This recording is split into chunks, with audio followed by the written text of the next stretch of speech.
एक बच्चा अपने बिस्तर में क्रिसमस मॉर्निंग का सपना देखते हुए खुशी से सो रहा है। वो एक डेकोरेटेड ट्री और आग के पास बैठे हैं, उपहार खोल रहे हैं और कैरोलर्स के गाने सुन रहे हैं। सोते समय जो वो नहीं सुन सके वो उनके कमरे में SCP-4666 के आने की आवाज है। SCP-4666 अपने विशाल बैग से कुछ निकालने से पहले कुछ पल बच्चे को देखता है। हाय, मैं डॉक्टर बॉब हूँ और ये SCP-4666 है, जिसको द यूल मैन भी कहा जाता है। SCP-4666 को एक सिंगल ह्यूमन आइडेंटिटी माना जाता है यदि ये काफी लंबे समय से जीवित है। जो लोग SCP-4666 के संपर्क में आए हैं और अपना अनुभव सुनाने के लिए जीवित बच गए, वो बताते हैं कि वो काफी लंबा है, 2 से 2.3 मीटर्स के बीच। वो बहुत बूढ़ा और पतला भी दिखता है। वो हमेशा बिना कपड़ों के दिखाई देता है, तब भी जब मौसम बहुत ही ठंडा हो और एक इंसान के जीवित रहने के लिए अधिक ठंडा। यदि इसकी अनॉमलस प्रॉपर्टीज का कारण अभी नहीं पता चला है। SCP-4666 नॉर्थ लैटिट्यूड की 40th लाइन के ऊपर पृथ्वी पर किसी भी स्थान पर तुरंत यात्रा कर सकता है और वास्तव में प्लेनेट पर कहीं भी यात्रा करने में सक्षम हो सकता है। SCP-4666 के साथ एनकाउंटर्स केवल एक बहुत ही स्पेसिफिक टाइम के दौरान रिपोर्ट किए गए हैं, जो कि 12 रातों के बीच में होते हैं, 21 दिसंबर की रात से 2 जनवरी की सुबह तक। इस पीरियड को SCP-4666 के एक्टिव फेज के रूप में जाना जाता है और एनॉमलस ह्यूमनॉइड क्रिएचर के साथ एनकाउंटर्स को वॉइसनेट इवेंट्स नामित किया गया है। इन इवेंट्स के दौरान SCP-4666 केवल फैमिली वेलिंग्स, जिनमें अब तक कुछ चीजें समान हैं, उनमें ही दिखाई देता है। एक, ये सभी फैमिलीज रूरल एरिया में अलग अलग रहती हैं। दूसरी, इवेंट के दौरान इन स्थानों पर बर्फ पड़ती है। और तीसरी, ये सभी ऐसे परिवार हैं जिनमें कम से कम एक 8 साल से कम उम्र बच्चा हो। उन सभी जगहों पर जहां ये सब कैरेक्टरिस्टिक्स हों, वहां वॉइसनेट इवेंट्स कभी कभी होते हैं और हमेशा एक ही बेसिक प्रोग्रेशन होती है। पहली 7 रातों के बीच में घर में मौजूद बच्चे घर के आसपास एक अजीब जीव को देखने का बताते हैं। ऐसा प्रतीत होता है कि एंटिटी उनके घर को दूर से देख रही हो, जैसे किसी खेत के पार से या पास किसी जंगल से। कुछ बच्चों ने ये भी बताया कि जब रात को सोते हुए उनकी आंख खुली तो SCP-4666 विंडो से उन्हें देख रहा था। 8 से 11 रातों के बीच परिवार के सदस्य एंटिटी की आवाजें सुनने का बताते हैं, जैसे कि छत पर किसी के चलने की आवाज।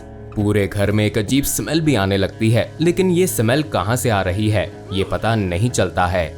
ये सब अजीब इवेंट्स परिवार को ये सोचने पर मजबूर कर देते हैं कि उनका घर हॉन्टेड है या कोई मैडमैन उन्हें डरा रहा है।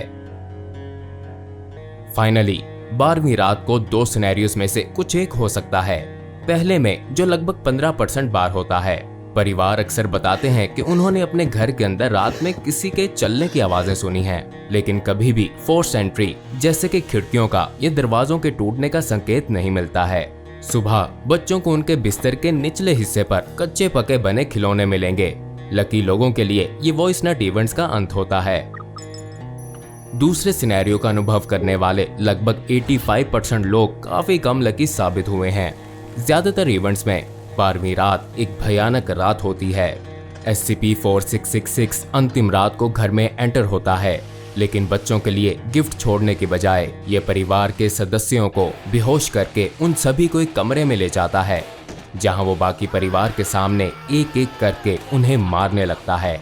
हत्या करने का तरीका हर घटना में अलग होता है, लेकिन लगभग हमेशा हत्या से पहले टॉर्चर करने का एक एलिमेंट हमेशा होता है। 8 साल से कम उम्र बच्चों को छोड़कर पूरे परिवार को मार दिया जाता है। मारने की बजाय बच्चे को पकड़कर एक विशाल बैग में डाल दिया जाता है, जो SCP-4666 अपने साथ रखता है। SCP-4666 को पहली बार 1974 में फाउंडेशन द्वारा शुरू किए गए न्यू अनॉमलस सिग्नेचर रिकॉग्निशन प्रोग्राम में नोट किया गया था, जिसमें 1 जनवरी की रात को पूरे नॉर्थ हेमिस्फेयर में होने वाले कई होम इन्वेजन्स और मर्डर्स ने फाउंडेशन को सतर्क कर दिया। आगे की रिसर्च ने इस बात का सबूत दिया कि लेट 18th सेंचुरी में वॉइस नोट इवेंट से मिलती जुलती घटनाओं की सबसे अधिक संभावना क्या थी, जिससे ये पता चलता है कि उस समय हर साल औसतन 3 से अधिक घटनाएं होती थीं। और यहाँ तक कि पहली और दूसरी सेंचुरी एडी में रेफरेंसेस द्वारा एविडेंस भी मिला था जो SCP-4666 की तरह दिखता है। उन सभी घरों में एक जैसे फिंगरप्रिंट्स पाए गए जो वॉइसनेट इवेंट्स की कंडीशन से मैच होते थे और 1873 में होने वाली एक घटना से ये फिंगरप्रिंट्स मैच हो गए।